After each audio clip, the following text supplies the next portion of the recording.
jenjang SMK.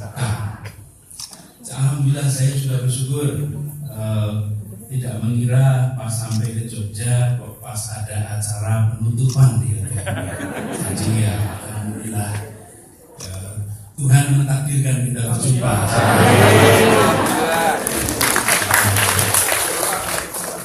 Ya, memang tidak selalu direncanakan, kadang-kadang lebih enak begitu. Lebih baik mendadak datang daripada mendadak batal. Mendadak batal itu malah belum, malah nggak enak. Terima kasih Bapak Ibu semua. Pak Nanto juga terima kasih sambutan yang bagus dari INJ, Bapak dari Tepus juga. Biasanya dulu itu saya ingat kalau Tepus itu pengiriman air Pak. Karena selalu kalau sudah musim kemarau tantangan terbesar di Tepus itu adalah air. Masih masalah Pak air sekarang? Masih. Berarti Tepus belum pindah. Karena airnya masih sama. Bapak Ibu sekalian saya hormati, Bapak Ibu berada di sini karena mendapatkan sebuah amanat. Amanatnya adalah meneruskan kepada guru-guru di tempat Bapak Ibu mengabdi. Guru-guru di kabupaten, kota, tempat nanti Bapak Ibu mengabdi di sana. Di sini sudah saya dengar instruktur provinsi juga masih ada ya di sini. Masih ada media Iswara juga yang kemarin ikut di dalam pelatihan nasional di Jakarta. Bapak sekalian, kurikulum memang selalu melakukan penyesuaian. Kurikulum tidak bisa statis. Kurikulum itu bukan kitab suci yang kemudian disakralkan dan tak dilakukan penyesuaian. Kurikulum harus selalu mengikuti perubahan zaman. Karena kurikulum sebenarnya tak lebih dari instrumen untuk menstrukturkan hubungan antara pendidik dan peserta didik. Karena inti dari sebuah pendidikan adalah interaksi antar manusia, interaksi antar pendidik dan peserta didik. Intinya itu. Karena itu menurut saya Bapak sekalian, saya mohon kalau boleh saya berpesan adalah jangan lupakan intinya. Intinya adalah interaksi antara pendidik dan murid. Intinya itu. Kurikulum membantu menstrukturkan interaksi itu. Kurikulum membantu membuat interaksi itu simetris antara satu kelas dengan kelas lain, antara satu sekolah dengan sekolah lain, dan kurikulum membantu untuk menselaraskan interaksi itu dengan tantangan di dunia luar. Jadi ketika kita berbicara tentang pendidikan, tetap kuncinya ada pada interaksi. Siapa? Guru dengan itulah yang menjadi kunci. Dan kalau kita bicara interaksi, sebenarnya siapa yang paling penentunya? Gurunya. Guru itu kunci. Gurunya kunci. Jadi Bapak Ibu sekalian, Bapak Ibu sudah mengikuti prosesnya kemarin. Bapak Ibu sudah mendapatkan bahan-bahannya. Tapi Bapak Ibu jangan lupakan bahwa jangan kita semata-mata soal kurikulum. Ini ujungnya adalah mengenai gurunya yang sangat menentukan. Guru itu kunci. Kunci itu fungsinya apa? Dan mengunci. Jangan lupa. Jadi ya kita ini sering berasumsi kalau ada kunci berarti bisa dibuka. Bisa dibuka, tapi juga bisa dikunci 2 kali. Guru bisa membukakan perspektif, tapi guru juga bisa menutup itu setertutup-tutup. Betul, sekali betul. Guru bisa membuat sangat terbuka, tapi guru juga bisa sangat menutup. Saya ketika itu, Bapak Ibu sekalian kuliah di sini di ekonomi kayak. Lalu waktu itu lagi awal-awalnya ada program komputer namanya Microsoft Word. Itu tahunnya sekitar tahun 94, 95, 90. MS Word-nya sudah lewat. Di awalnya masih bukan. Di awal itu masih WordStar. Masih ingat ya WordStar ya? Ya, titik apa itu semuanya. Ya. Lalu mulai keluar namanya Microsoft Word dan Windows. Ada Windows ya waktu itu. Terus ada teman saya, teman sekolah, teman satu kuliah, itu komputer di dalam komputernya dia itu help-nya, kan ada help ya dia. Help itu tidak diinstal. Bapak Ibu ingat ya, kalau install bisa milih ya, yang diinstal apa. Terus dia tidak mau install help-nya. Saya tanya, kenapa udah diinstal help itu? Aku nggak bisa ngocok. Help kan bahasa Inggris ya.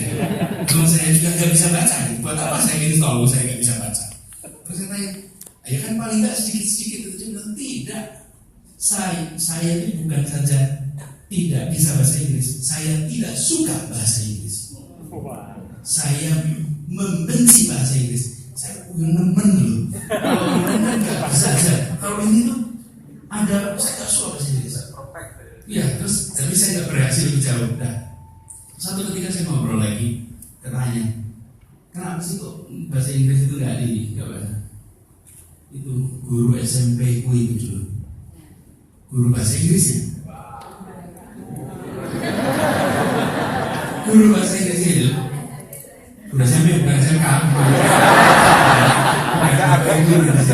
Selamat penyebabnya. Memberikan tugas berat, tidak dibimbing, ini kata dia. Dan kemudian guru itu mengatakan bahwa kamu sampai kapanpun nggak bisa belajar bahasa Inggris.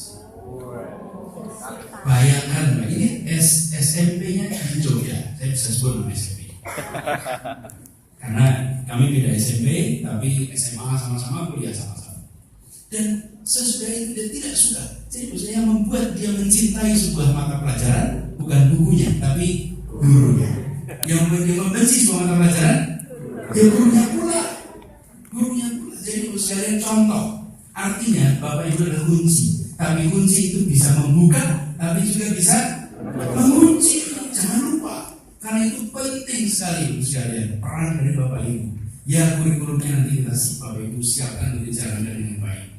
Tapi menjalankan kurikulum membutuhkan guru-guru yang memiliki dedikasi yang besar, dedikasi yang tinggi.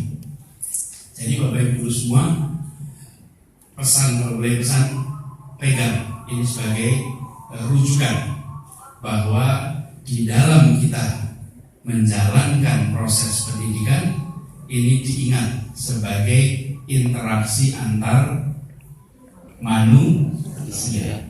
Jadi bukan sekedar dokumen dilaksanakan, ini dokumen pembantu aja. Intinya tetap interaksi antar manusia. Dan ini sebenarnya yang membuat kita itu harus menengok kembali apa yang kita kerjakan. Nanti Bapak Ibu semua, pada teman-teman di kabupaten, pengajar-pengajar di sana, Bapak Ibu, tolong tanyakan juga pertanyaan ini. Bapak Ibu punya guru dulu. Ayo punya, kalau kalian nggak belajar di sini ya, punya guru. Berapa jumlah guru Bapak Ibu semua? Banyak. Kira-kira berapa ya? SD, SMP sama kuliah?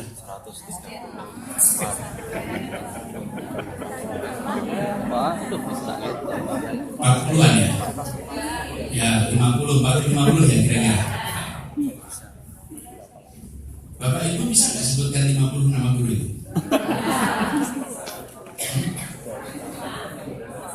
Yang diingat berapa? Kalau nggak diingat, yang teringat aja. Wah. Terus kalian observasi umumnya orang kalau ditanya sebut nama gurunya 3-5 umumnya. Lebih Pak. Betul ya maksudnya. Guru yang diingat guru yang bagaimana?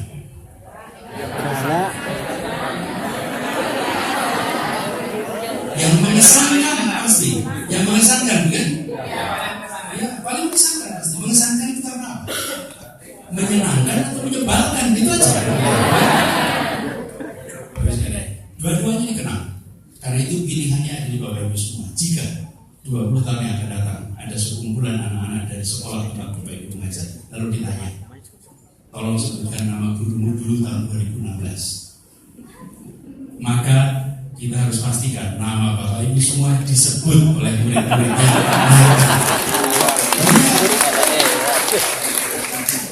Jadi kalau Bapak Ibu semua hanya menjadi guru biasa-biasa saja, dilupakan, jamin. Dan itu tidak usah merefleksi orang lain, refleksi diri kita sendiri. Dulu waktu saya jadi murid, ada banyak guru. Siapa yang saya ingat dan siapa yang saya lupakan, betul tidak? Sekarang Bapak sekalian berikan tanggung jawab itu pada semua guru. Anda mau jadi guru yang diingat atau menjadi guru yang terlupakan? Pilihannya bukan pada muridnya, pilihannya pada kita, pada guru kita, pada guru kita.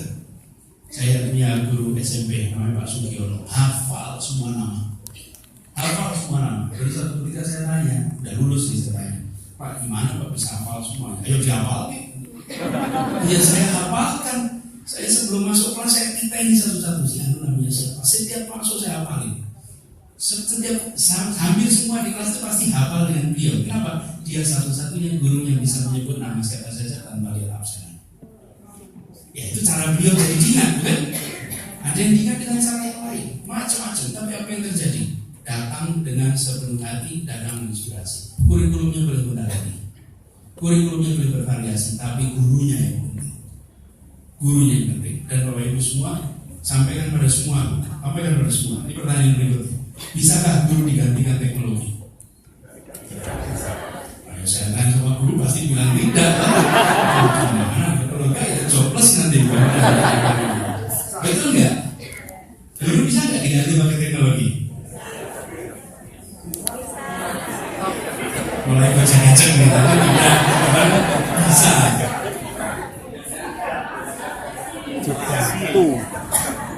Tidak bisa. Tidak bisa. Coba sekarang pertanyaannya saya ubah, Bu. Guru macam apa yang bisa digantikan teknologi? Guru macam apa yang tidak bisa digantikan? Guru yang mekanistik, guru yang hanya mengikuti manual, guru itu bisa digantikan teknologi. Bisa. Guru mendiktekan aja, ganti PowerPoint aja, lebih menarik. Kasih rekaman video lebih menarik. Hanya mendiktekan. Tapi guru yang berinteraksi, guru yang berkomunikasi, guru seperti itu tidak ada teknologi apapun yang bisa menggantikan kehadiran. Jadi menurut saya, sampaikan pada teman-teman, satu, jadilah guru yang diingat. Dua, jadilah guru yang tidak bisa digantikan oleh teknologi. Tidak bisa. Karena namanya pendidikan dan interaksi antar manusia, bukan? Ketika pendidik yang menurunkan derajatnya menjadi pembaca teks, pendidik itu pembaca teks ya. Dia menurunkan derajatnya, maka dia bisa digantikan teknologi. Tapi selama dia mempertahankan sebagai manusia, bisa digantikan oleh teknologi. Jadi bagus sekalian, kurikulum yang Bapak Ibu bawa ini kurikulum yang baru, kurikulum yang mengubah peran dari instruktur menjadi fasilitator. Peran itu artinya Bapak Ibu semua harus bisa komunikasi, harus bisa memfasilitasi, dan harus bisa mengarahkan anak untuk proses belajar yang lebih mandiri. Dan itu bukan tugas yang sederhana, tapi dunia berubah. Anak-anak kita, Bapak sekalian, akan ketemu dengan dunia yang sangat lain. Hari ini Bapak sekalian, Jogja itu nilai UN-nya paling tinggi.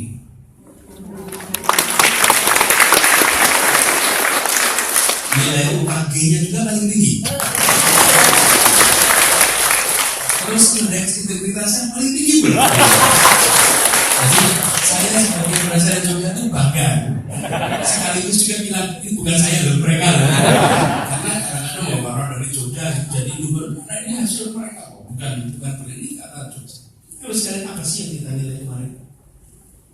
Yang kita nilai itu apa sih? Apakah UKG, apakah UN, itu apa sih? Intinya masih 3R. 3R era kemarin, read, write, arithmetic. Semuanya hafal. Semuanya soal literasi. Literasi baca, literasi tulis, literasi sains, literasi matematika. Tapi literasi itu serap aja. Literasi dasar. Dunia ke depan situasinya beda.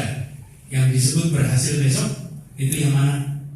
Literasinya kuat, tambah kreatif, tambah critical thinking, tambah kemampuan communications, tambah kemampuan collaborations. Karena itu 3R yang selama ini ada, read, write, arithmetic atau Charles itu kira-kira basisnya itu menjadi 4C.